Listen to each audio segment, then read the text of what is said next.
Now, in some instances, you will see the term possible duplicates will prevent you from requesting these ordinances to be completed. To resolve the issue of possible duplicates, first close this box, the request family names box, and then click on the name Carolyn Rowe. And then you would go to her person page. And then on the right, you'll see, of course, some menus. You'll go down to where you see possible duplicates. So you would click on that. Here you can see the number 1, which tells us that, yes, there is a possible duplicate. Then in the window that appears, you click on the Review Merge for the data problems, which is possible duplicate.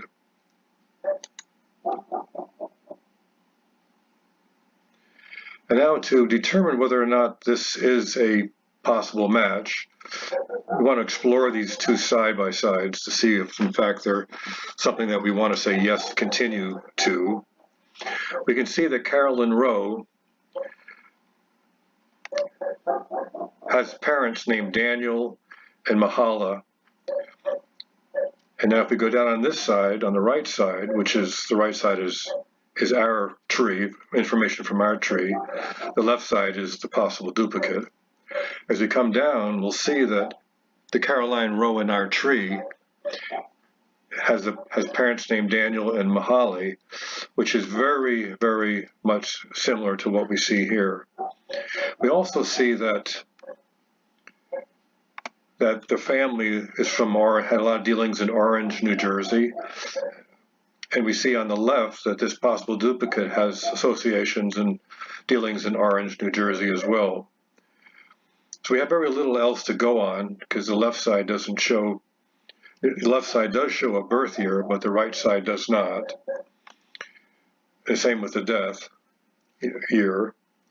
So we have very little else to go on, but I think we have enough here, in my opinion, to feel relatively confident that this is probably a match of a possible duplicate, or is a duplicate.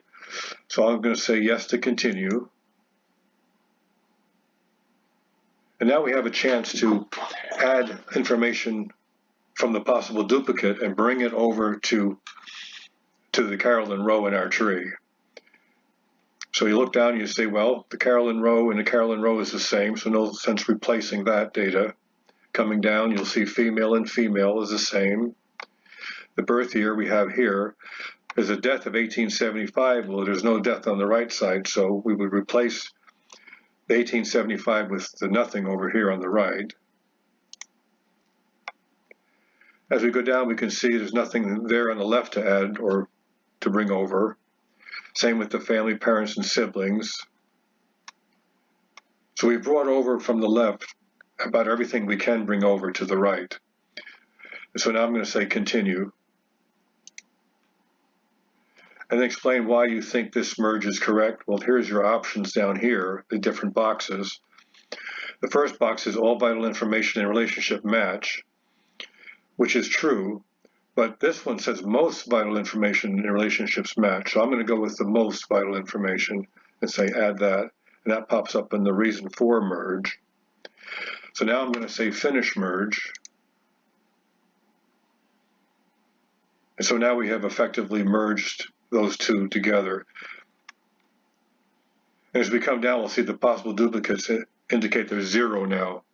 So each time might be different as we come to more and more possible duplicate situations. So you'll have to do some detective work and compare the left with the right and the different data and then make a judgment call. But you do want to feel relatively confident. Now we will click on the back arrow until we come back to our tree. This will sometimes require you to click it quite a few times when you've had just dealt with possible duplicates.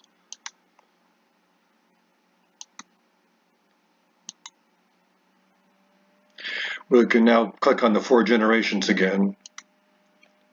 We'll come back down to Carolyn Rowe again. We see now that there's still a green icon, so we'll click that. And we can see that now there's only 2 ordinances to be done now, where there was 5 or 6 of them. We have the endowment for the E and then the SP for sealing to parents. The reason why we don't see the other ones being available to do work on is because the person that we had merged with our Carolyn Rowe, that person had work already been done. So now we can go ahead and do the endowment and the sealing to parents. We see a little bit of a clock on these green icons. That means that the other user of FamilySearch, who was dealing with Carolyn Rowe and had some ordinances done, has submitted these ordinances to the temple to be done. So what the temple is saying to us, or the FamilySearch is saying to us, is that we see that you would like to do this work because you are also related to Carolyn Rowe.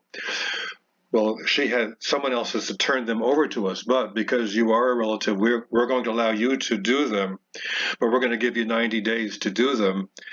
And then after 90 days, we're going to reclaim them as something that we as the temple community will want to do. So if we want to do that, we can, but we might want to just simply have the temple do them because we may have other things and priorities. So we can say cancel at this point, or we can request them depending on what our desires are.